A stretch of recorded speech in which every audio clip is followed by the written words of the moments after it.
أعوذ بالله من الشيطان الرجيم بسم الله الرحمن الرحيم لا جناح عليهن في آبائهن ولا أبنائهن ولا إخوانهن ولا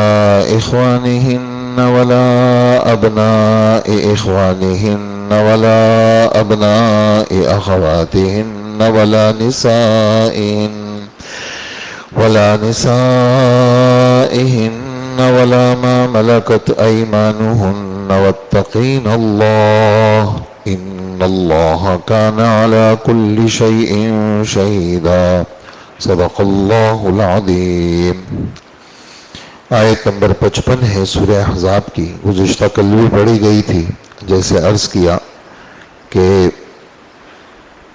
پردے کے احکام کے بارے میں کافی تفصیلات ہیں،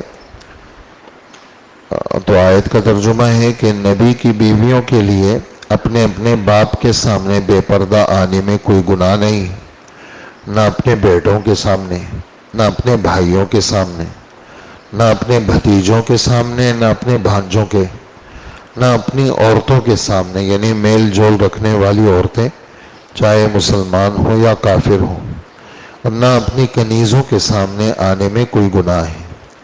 اور اے خواتین، تم اللہ سے ڈرتی رہو، یقین جانو کہ اللہ جل جلالہ ہر بات کا مشاہدہ کرنے والا اور حاضر ناظر ہے۔ تو پردے کے بارے میں کچھ باتیں گزشتہ کل آئی تھیں اور آج بھی کچھ باتیں پیش ہوں گی۔ ہمارا جو مذہب اسلام ہے یہ قیامت تک رہنے والا مذہب ہے۔ مذہب اسلام قیامت تک رہنے والا مذہب ہے، اس لیے اس اسلام کے جو اصول ہیں وہ انتہائی جاندار ہیں، اور چونکہ قیامت تک رہنے والے ہیں اس لیے شریعت نے ہمیشہ کے لیے کچھ اصول ایسے مرتب کیے ہیں۔ نہ نئی شریعت آنی ہے، نئے پیغمبر آنا ہے، تو ہر چیز کو بالکل آخری درجہ دیا ہے۔ پچھلی شریعتوں میں جس طرح توحید ہے، اللہ کو ایک ماننا ہے، رسالت ہے، سارے نبیوں کو ماننا ہے، آخرت ہے، جنت دوزخ ہے، اور اللہ جل جلالہ کے سامنے پیشی ہے، یہ چیزیں متفق علیہ ہیں۔ حضرت آدم علیہ السلام سے لے کر حضور صلی اللہ علیہ وآلہ وسلم تک یہ چیزیں بالکل اس میں اتفاق ہے، کسی قسم کا کوئی کمی بیشی نہیں ہے۔ بالکل اسی طرح ہر قسم کا گناہ وہ حرام تھا اور حرام ہے اور حرام رہے گا۔ جو چیزیں ہماری شریعت میں حرام ہیں، مثال کے طور پر خنزیر کا گوشت ہے، تو خنزیر یا مردار یہ کسی بھی شریعت کے اندر حلال نہیں ہوا۔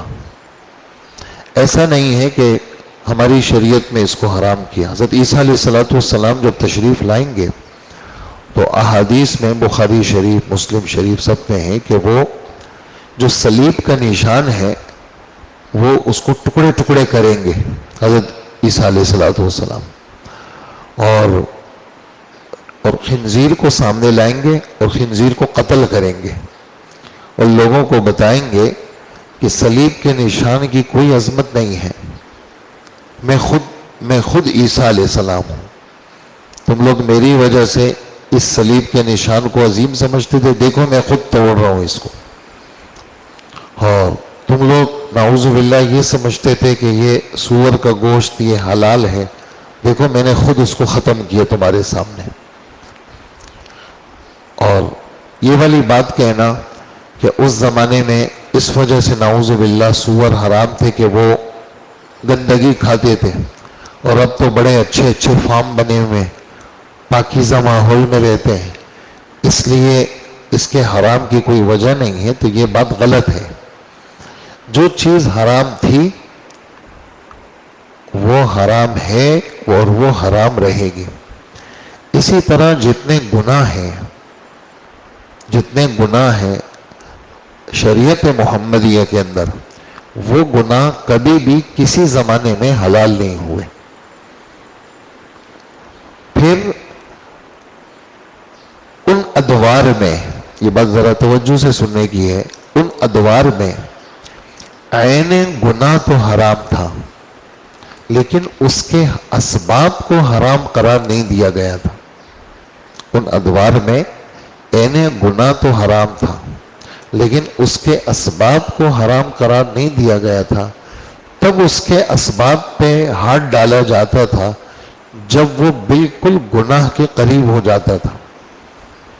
ہماری شریعت کے اندر کسی گناہ کے حرام قرار دینے کے لیے عین گناہ تو حرام ہے ہی جیسے پچھلی شریعتوں میں ہے، لیکن اس کا جو سبب ہے اس کو بھی حرام قرار دے دیا۔ پھر اسباب کی ایک طویل فہرست ہے، ہم کس چیز کو سبب قرار دیں؟ تو فرماتے ہیں کہ اس کو حرام قرار دیں گے جو بالکل سبب قریب ہو، اور جو سبب تھوڑے سے فاصلے پر ہو اس کو مکروہ قرار دیں گے، اور جو سبب اس سے تھوڑا سا دور ہو اس کو چھیڑ چھاڑ نہیں کریں گے۔ تو اس شریعت کے اندر مثال کے طور پر جیسے شراب حرام ہے، تو پھر شراب کے جتنے بھی اسباب تھے، شراب کا خریدنا، میں پی تھوڑی رہا ہوں، میں تو خرید رہا ہوں۔ شراب کا بیچنا، میں پی تھوڑی رہا ہوں، میں تو بیچ رہا ہوں۔ شراب کی لوڈنگ کرنا، میں تو کچھ بھی نہیں کر رہا ہوں، میں تو گاڑی استعمال ہو رہی ہے، اس کی لوڈنگ کر رہا ہوں۔ شراب کے لیے یعنی مزدور ہے، وہ شراب کو اٹھا کر کے لوڈ کر رہا ہے، تو اس مزدور کی مزدوری یہ بھی گڑبڑ ہو گئی۔ گاڑی والے کی جو اجرت ہے وہ بھی گڑبڑ ہو گئی۔ اور جس جگہ شراب بندی میں پی تھوڑی رہا ہوں، میں تو بنا رہا ہوں۔ تو رسول اللہ صلی اللہ علیہ وسلم فرماتے ہیں جیسے شراب کا پینا حرام ہے، ایسے ہی شراب کا بیچنا بھی حرام، ایسے ہی شراب کا خریدنا بھی حرام، ایسے ہی شراب کی لوڈنگ کی مزدوری بھی حرام، ایسے ہی گاڑی کا استعمال بھی حرام۔ اس کے لیے دکان کرائے پہ دینا کہ بھئی یہ میری دکان استعمال کرو، بھاری برکم کرائے مجھے، تو وہ بھی حرام۔ تو وہ عین شراب پینا تو تھا ہی حرام، اس کے قریب قریب جتنی چیزیں تھیں سب کو حرام کر دیا۔ اور وجہ اس کی کیا ہے؟ شریعت محمدیہ قیامت تک رہنے والی تھی، اس میں ایسے اصول بتا دیے کہ جہاں پر گناہ بھی حرام اور گناہ کے اسباب بھی حرام۔ جیسے سود ہے، سود کا استعمال یہ حرام ہے۔ بھئی میں تھوڑی استعمال کر رہا ہوں، میں تو سود کو نہیں، میں تو بس وہ صرف فارم بھرا تھا اس کا، اور میں نے کچھ کیا تھوڑی، میں نے کھایا تھوڑی، میں تو لیا تھا صرف، میں نے کھایا تھوڑی، میں نے تو دیا تھا صرف، میں نے تو کچھ بھی نہیں کیا، میں تو وہاں صرف گواہ بنا تھا۔ تو رسول اللہ صلی اللہ علیہ وسلم کیا فرماتے ہیں؟ لعن اللہ آکل الربا وموکلہ وکاتبہ وشاہدیہ، کہ اللہ جل جلالہ لعنت بھیجتے ہیں سود کے کھانے والے پر بھی، سود کے کھلانے والے پر بھی، سود کے لین دین کرنے والے، سود کے فارم کو فل کرنے والے، لکھنے والے، یعنی کام سودی معاملات کوئی اور کر رہا ہے، میں تو صرف ٹائپنگ کر رہا ہوں، کمپیوٹر پہ بیٹھ کر کے ٹائپ تو کیا میں نے، تو اور کچھ بھی نہیں کیا۔ تو فرمایا اس پہ بھی لعنت، اور جو اس معاملے میں گواہ بنتے اس پہ بھی لعنت۔ تو اصل چیز تو تھی سود کا استعمال، لیکن اس کے دائیں بائیں چیزیں آپ دیکھ رہے ہیں سب کو حرام کر دی۔ ایسے ہی زنا یہ عین گناہ ہے، کسی غیر محرم عورت کے ساتھ بدکاری کرنا، یہ کسی شریعت میں حلال نہیں ہوا، یہ ہمیشہ کے لیے حرام ہے، کبھی بھی کسی صورت میں حلال نہیں۔ لیکن اس کے ساتھ جتنی چیزیں جڑی ہوئی ہیں، اس کے اسباب جتنے ہیں، ان سب کو شریعت نے کیا کر لیا؟ فرمایا بد نظری مت کرنا، غیر محرم کی ساتھ تنہائی میں مت بیٹھنا۔ دیکھو غیر محرم عورت کو چھونا بھی نہیں، جس نوجوان لڑکے کے چہرے پر داڑھی نہ ہو، امرت جس کو کہتے ہیں، اس کی طرف شہوت کے ساتھ دیکھنا یہ بھی حرام۔ اس سے اور اسی طرح یعنی کیا فرماتے ہیں ہمارے نبی صلی اللہ علیہ وسلم؟ ایسی گندی چیز کو چھونا بھی حرام، ہاتھوں کا زنا قرار دے دیا، اور آنکھوں سے گندہ دیکھنے کو آنکھوں کا زنا قرار دے دیا۔ الفاظ ہیں وَالْعَيْنَانِ تَزْنِيَانِ وَزِنَاهُمَا النَّظَرُ، آنکھیں بھی زنا کرتی ہے، کہ آنکھوں کا زنا کیا ہے؟ گندہ دیکھنا ہے، اور کان بھی زنا کرتے ہیں، اور کانوں کا زنا کیا ہے؟ ان غیر محرموں کی چیزوں کو سننا، جیسے گانے سننا، کسی عورت کی آواز سننا، شہوت کے ساتھ کسی عورت کی چیزیں سننا توجہ کے ساتھ۔ اسی طرح ہاتھ لگانا، یہ ہاتھوں کا زنا، اور اس کے لیے چل کے جانا، ایسے پروگراموں میں چلنا جہاں اس قسم کی چیزیں ہوں، اس کو پاؤں کا زنا قرار دیا۔ حالانکہ زنا کیا ہے؟ وہ گندا فعل ہے، لیکن یہ چونکہ اس تک پہنچانے کے اسباب ہیں، اس وجہ سے، جیسے میں نے شراب کی مثال دی، جیسے میں نے سود کی مثال دی، تو اسی طرح ہمارا جو موضوع ہے یعنی عین گناہ، اس کے اسباب ہیں یہ، اس وجہ سے ان کو بھی حرام قرار دے دیا۔ شریعت اس پہ بحث کرتی ہے باقاعدہ، اور شریعت اس کو، جیسے کل مثالیں دی کہ کوئی بھی کسی اجنبی کے ساتھ اکیلے میں نہ رہے، سفر نہ کرے، بات چیت نہ کرے، اور یہاں تک کسی نے پوچھا اللہ کے رسول یہ جو گھر میں دیور ہوتے ہیں اور ان کے ساتھ پردے کا معاملہ، فرمایا دیور تو موت ہے، دیور تو موت ہے، جیسے موت سے آدمی کو بچنا چاہیے، اسی طرح آدمی کو اس طرح دیور کے ساتھ گپ شپ لگانا، اس کے ساتھ تنہائی میں رہنا، اس سے بچنا چاہیے۔ یہ اسباب ہے، شریعت نے اس کو کیا دی، اس پہ بحث کرتی ہے شریعت۔ تو اب کیا ہوا؟ قسمیں ہو گئی۔ ایک قسم یہ ہوئی کہ عین گناہ وہ تو حرام ہے تمام شریعتوں میں، لیکن اس کا جو بالکل قریب کا سبب ہے وہ بھی حرام ہے۔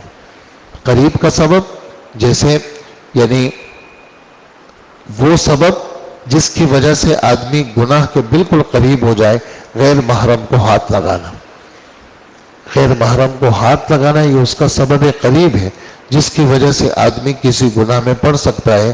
تو جیسے عین گناہ حرام ہے، ایسے ہی ہاتھ لگانا بھی حرام ہو گیا۔ اور دوسری کی مثال وہ ایسی ہے جیسے شراب کا پینا، یہ تو حرام ہے ہی، تو اس کا سبب قریب شراب کا بیچنا ہے، چونکہ یہ بیچنا سبب ہے پینے کا، تو یہ بھی کیا ہو گیا؟ حرام ہو گیا۔ اور جو چیز اس کے تھوڑے سے فاصلے کا سبب ہے تو وہ کیا ہے؟ اس کو مکروہ تحریمی قرار دے دیا، ناجائز قرار دے دیا وہ بھی۔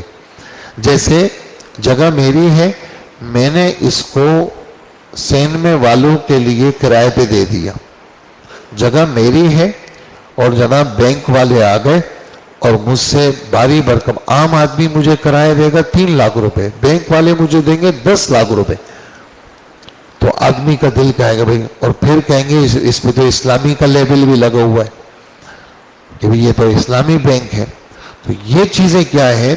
یہ ایک تو عین گناہ ہے، ایک یہ ہے کہ گناہ کا بہت قریبی سبب ہے، تو عین گناہ تو حرام ہو گیا، جیسے سود کا کھانا پینا، اور ایک اس کا سبب قریب ہے تو اس کو مکروہ تحریمی اور ناجائز قرار دے دیا۔ اور تیسری قسم جو ہے وہ کیا ہے؟ دور کا سبب ہے، اس پہ شریعت کیا ہے؟ چونکہ ہماری شریعت قیامت تک ہے، تو دور کا جو سبب ہے جو بہت کہیں شاذ و نادر جا کر کے وہ گناہ کا سبب بنتا ہے، شریعت پھر اس کو کیا کہتی ہے؟ اس کے بارے میں بحث نہیں کرتی، اس کو مباح قرار دے دیتی ہے۔ وجہ اس کی یہ ہے کہ ہمارے مذہب کے بارے میں ہمارے رب فرماتے ہیں کہ وَمَا جَعَلَ عَلَيْكُمْ فِي الدِّينِ مِنْ حَرَجٍ، اللہ پاک نے مذہب اسلام کے معاملے میں کوئی تنگی نہیں رکھی، لیکن اس تنگی کے نہ رکھنے کا مطلب یہ ہے کوئی یہ نہ سمجھے کہ جی مذہب میں ہر چیز حلال ہو گئی، اور اس بات کی کوشش کی جائے کہ لوگوں کو سہولت دی جائے، ہر حرام چیز کو کیا کر دیا جائے، کوئی نہ کوئی کھانچا نکالو اس کو حلال کر دو. تو یہ ایسی نہیں ہے شریعت، ایسا نہیں. اور جو آدمی اس قسم کی ذہنیت رکھتا ہے وہ کبھی بھی متقی نہیں بن سکتا. شریعت کہیں جا کر کے شریعت کے اوپر عمل کے لیے بندے کو روکنا پڑے گا. تو اس وقت تو چونکہ چاروں طرف حالات ایسے ہی ہیں، تو آدمی کو چاہیے ان صحیح باتوں کا علم اس کے پاس ہو، اور اپنے آپ کو جس کے پاس چیز آ گئی تو اس کو چاہیے کہ وہ اپنے آپ کو حتی الامکان ہر قسم کے حرام سے، جو خالص حرام ہے، اور ہر قسم کی وہ چیز جو حرام تک پہنچانے کا سبب قریب ہے، اس سے اپنے حفاظت کی کیا کرے، کوشش کرے. اسی پر ہم بات کو ختم کرتے ہیں. اور آج کا جیسے درس ہوا کہ جس طرح اصول کے اندر عقائد ہے، رسالت ہے، توحید ہے، آخرت ہے، ساری شریعتیں متفق ہیں، بالکل اسی طرح جو حرام چیزیں ہیں، گناہ ہیں، اس پہ بھی ساری شریعتیں متفق. فرق دونوں میں صرف یہ ہے کہ ان شریعتوں میں عین گناہ حرام تھا، ہماری شریعت میں عین گناہ بھی حرام ہے اور اس کا سبب قریب بھی حرام ہے. اس کی میں نے آج کے درس میں آپ کی خدمت میں تفصیل پیش کی. اللہ پاک ہمیں عمل کی توفیق عطا فرمائے.